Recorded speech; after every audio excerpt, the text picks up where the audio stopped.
Iran Israel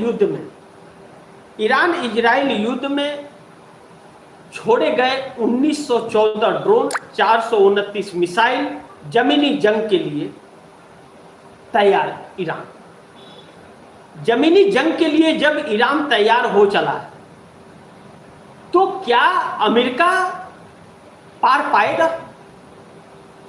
क्या America Iran से मुकाबला कर पाएगा? यह एक बड़ी महत्वपूर्ण बिंदु आकर के खड़ी हो गई। इस पर बहुत दिलचस्प है कि ईरान की तैयारी देख करके भारतीय जनता पार्टी भी परेशान है, नरेंद्र मोदी सरकार भी परेशान है इस बात से, क्योंकि ईरान की जीत नरेंद्र मोदी को बहुत मुश्किलों में डाल सकती है। अभी भी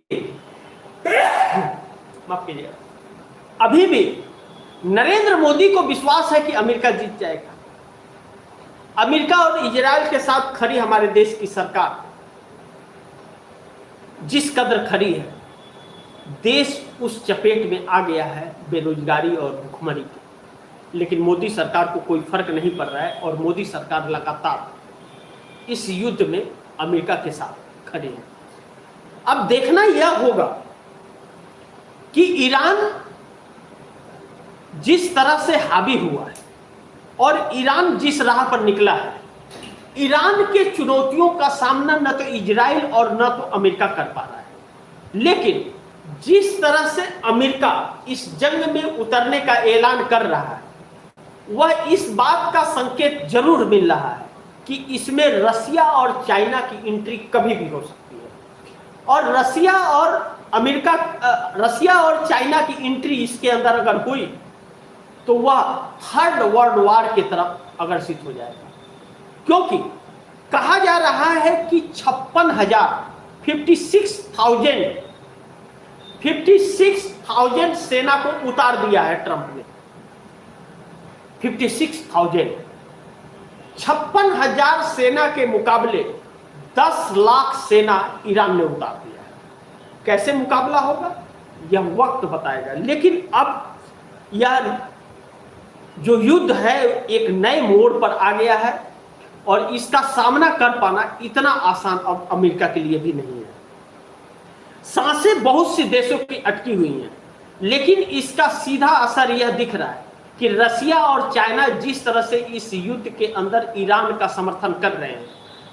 रसिया ने बहुत सोची समझी रणनीति के तहत पेट्रोल और गैस को सप्लाई करने से बंद कर दिया। 1 अप्रैल से जुलाई तक के लिए रोक लगा दिया। और रसिया का यह रोक लगाना यानी कि अंतर्राष्ट्रीय मार्केट के अंदर पेट्रोल और गैस केमिकल की कमी होना, और जिसको लेकर के बहुत सारी मुसीबतें आने वाली हैं। देखना यह महत्वपूर्ण होगा कि यह कहां तक जाता है। लेकिन अब आप दर्शक इसे समझना बहुत जरूरी है कि क्या रसिया और चाइना जब इस युद्ध में शामिल होंगे तो क्या यह थर्ड वर्ल्ड वॉर की तरफ अग्रसित होगा। जिस तरह से ईरान हमले कर रहा है, ईरान अमेरिका को जिस तरह टारगेट मिडिल ईस्ट के अंदर कर रहा है, कतर के अंदर कर रहा है, ईरान जिस तरह दुबई के अंदर टारगेट कर रहा है, सऊदी के अंदर कर रहा है, अबू धाबी में कर रहा है, ओमान में कर रहा है, उस तरह अमेरिका की कमर टूट रही है।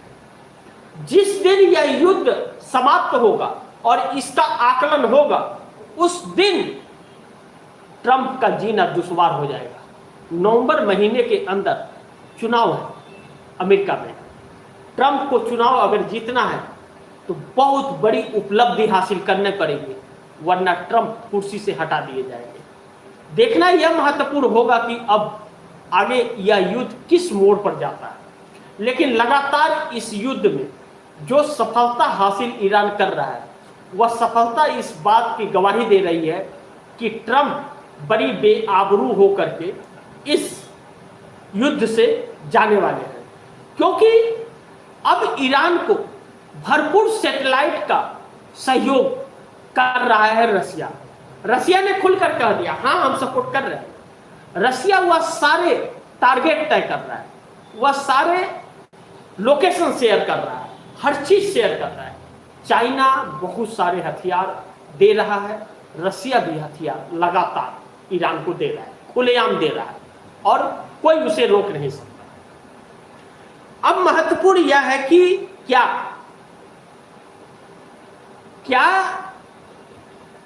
ईरान और अमेरिका का यह युद्ध पूरे विश्व के अर्थव्यवस्था को उल्टा पलटा कर देगा और जो विश्व के सबसे शक्तिशाली देश का ताज अमेरिका के ऊपर है, जो आज तक था, वह उससे ताज छीन जाएगा?